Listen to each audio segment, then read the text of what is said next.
এই গরমে আমি বাজার থেকে নিয়ে এসেছি পনকা শাক। এই যে খুব সুন্দর সবুজ আর সবুজ, গ্রিন আর গ্রিন। এই শাকটা একটু পরে আমি একটা সবজি করবো, শাক দিয়ে ভাজা, দেখতে পারবেন। এই শাকটা খেয়ে রিপনের শরীর মোটামুটি সুস্থ হয়ে আছে।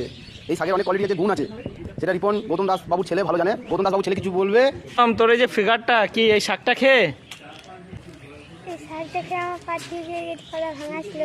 শাকটা কাটা হয়ে গেছে।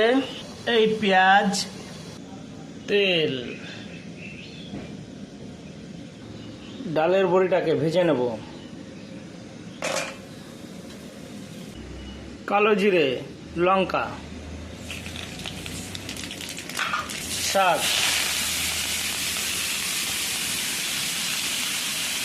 লঙ্কা, এই ভাজা বড়িটা দিয়ে দেবো, লবণ,